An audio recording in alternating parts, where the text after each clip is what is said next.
Hai hai hai anak pintar, kita jumpa lagi dengan Ibu Lilis. Assalamualaikum warahmatullahi wabarakatuh. Selamat pagi, salam sejahtera untuk kita semua. Nah, pagi ini kita akan belajar yaitu tentang tema 7, subtema 2, pembelajaran 3. Bagaimana, kalian sudah siap? Nah, sebelum kita belajar, kalian siapkan dulu buku dan buku tulisnya, dan tidak lupa kita berdoa bersama. Berdoa dimulai. Selesai. Kita mulai belajarnya ya, yaitu pembelajaran 3. Pemimpin yang baik akan memperhatikan kepentingan seluruh anggota yang dipimpinnya. Pemimpin yang baik juga akan selalu mengajak anggotanya berbuat baik. Nah, anak-anak sekalian, di wilayah Indonesia kita ini sangat luas, yaitu terbentang dari Sabang hingga sampai Merauke. Bangsa Indonesia adalah bangsa yang majemuk karena terdiri dari berbagai macam suku, bahasa, agama, adat istiadat, serta kebiasaan yang berbeda-beda. Nah, dengan itu semua, bagaimana kita untuk mempertahankan persatuan dan kesatuannya? Di sini ada contoh, yaitu contoh untuk mempertahankan persatuan dan kesatuan yang berjudul yaitu Kepala Sekolahku, Pemimpin Idolaku. Nah, kita baca ya. Termenung Pak Weli memandang brosur di hadapannya. Lomba pidato anak bertema Bersatu untuk Maju. Begitu tertulis pada judul brosur. Beliau berpikir keras, ingin sekali ia mengirim Sudin untuk ikut lomba yang akan diselenggarakan di kota. Tetapi dari mana dananya? Pak Weli, Kepala Sekolah Dasar Cemara di pelosok Kabupaten Grobogan, Jawa Tengah, beliau lahir di Labuha, Maluku Utara. Setelah lulus pendidikan, guru ia pergi merantau ke tanah Jawa untuk mempraktikkan ilmunya di sekolah ini. Muridnya juga berasal dari berbagai daerah. Kita teruskan ke paragraf ya. Nah, ini rupanya Pak Weli ingin menyelenggarakan lelang pisang di sekolah. Murid kelas 5 dan 6 sudah dilatihnya untuk menjadi petugas lelang. Siapa calon pembelinya? Pembelinya adalah para bapak dan ibu pejabat daerah yang hari itu diundang datang ke sekolah. Sebelum lelang dimulai, Pak Weli menyampaikan bahwa uang yang diperoleh dari hasil lelang pada hari itu akan digunakan untuk mengirim Sudin mengikuti lomba pidato di kota. Para penjabat yang hadir merasa kagum dan terharu menyaksikan usaha Pak Weli, sang kepala sekolah dari timur negeri. Tekad dan usahanya mendukung kemajuan muridnya sungguh menyentuh hati. Dalam sekejap, pisang-pisang habis dilelang. Dana yang terkumpul lebih dari cukup untuk memberangkatkan Sudin. Semua orang bersatu padu membantu Pak Weli mewujudkan harapannya. Didampingi Pak Seto, guru kelasnya Sudin pun berangkat ke kota. Tak terkira bangga dan syukurnya Sudin. Tak ingin menyia-nyiakan kesempatan, dia berusaha tampil sebaik-baiknya. Saat pengumuman hasil lomba, ternyata Sudin berhasil mempersembahkan piala juara pertama lomba pidato untuk sekolahnya. Tak sia-sia usaha Pak Weli dan teman-teman sekolah Sudin. Terbukti benar tekad Pak Weli. Kita tak perlu ragu untuk maju. Selalu ada jalan ketika kita menggalang persatuan dan mewujudkan mimpi dan harapan. Nah, dari cerita itu bahwa Pak Weli adalah bagaimana untuk cara persatuan dan kesatuannya ya. Nah, sekarang di sini ada beberapa pertanyaan yang berhubungan dengan bacaan tadi yang berjudul Kepala Sekolahku, Pemimpin Idolaku. Yang pertama adalah, mengapa kepala sekolah pada cerita di atas menjadi pemimpin idola? Ya, karena mempunyai sifat rela berkorban, pantang menyerah, peduli dengan murid, cerdas dalam menghadapi masalah, dan dalam mengambil tindakan. Kemudian mampu meningkatkan persatuan di kalangan murid dan guru. Nah, itu kira-kira jawabannya ya. Kemudian nomor 2, apakah kepala sekolah pada cerita sudah mengamalkan nilai-nilai persatuan? Jelaskan. Nah, ini jawabannya berarti sudah mengamalkan nilai-nilai persatuan. Ini ditunjukkan dengan tidak membeda-bedakan asal-usul murid, sehingga antar murid timbul kebersamaan dan rasa persatuan. Kemudian pertanyaan nomor 3, apakah kepala sekolah sudah menerapkan nilai-nilai kerakyatan? Jelaskan. Jawabannya berarti sudah menerapkan nilai-nilai kerakyatan. Ini dibuktikan dengan kemampuan Pak Weli mengetahui karakter masing-masing siswa. Kemampuan mengetahui karakter siswa ini hanya bisa diperoleh jika mau berbaur atau menyatu dengan murid-murid. Contohnya tadi, mampu menggalang semua unsur pendidikan ya, yaitu baik murid, guru, kepala dinas ya, untuk bersama-sama memecahkan masalah yang tadi ya. Contohnya tadi masalahnya, Sudin ingin ikut lomba pidato tetapi tidak ada dana ya. Nah, jadi sehingga itu ya, sehingga melakukan lelang pisang ya. Kemudian, apakah alasan kepala sekolah membantu Sudin untuk mengikuti lomba pidato? Ya, yaitu jawabannya bagaimana? Karena kepala sekolah tahu kemampuan dan karakter Sudin yang suka membaca. Dia percaya diri. Ya.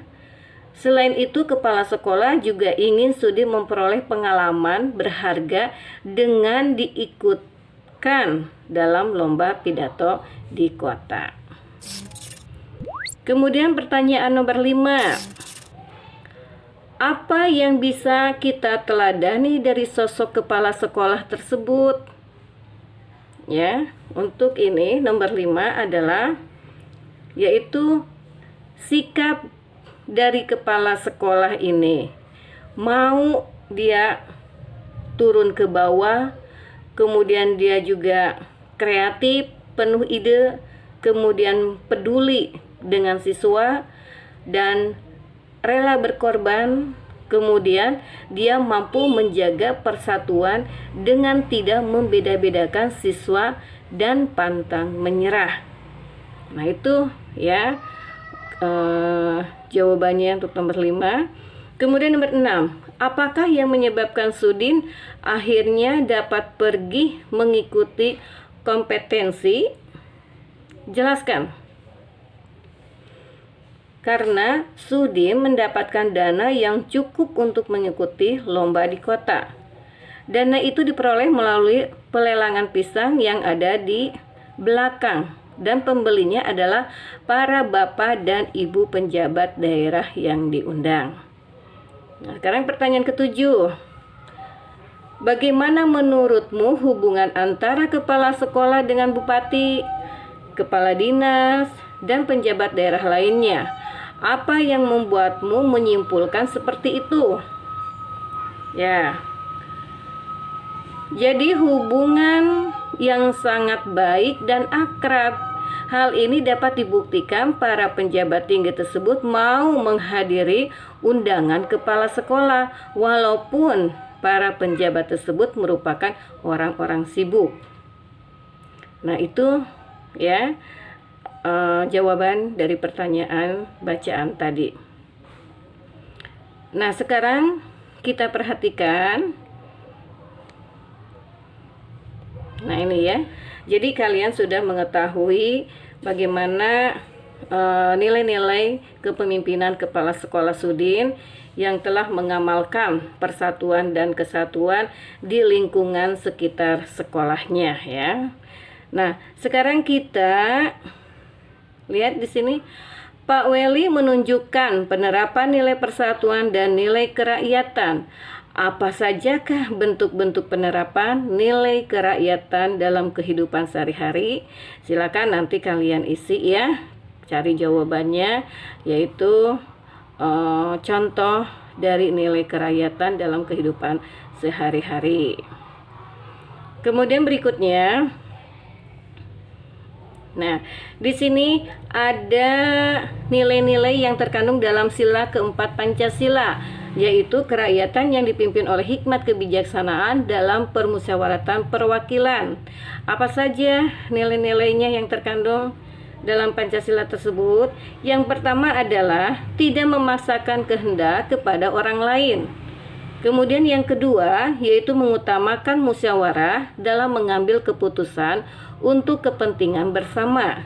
Ketiga, musyawarah untuk mencapai mufakat diliputi oleh semangat kekeluargaan. Kelima, menghormati dan menjunjung tinggi setiap keputusan yang dicapai sebagai hasil musyawarah. Kelima, dengan itikat baik dan rasa tanggung jawab, menerima dan melaksanakan hasil keputusan musyawarah. Keenam, di dalam musyawarah diutamakan kepentingan bersama di atas kepentingan pribadi dan golongan.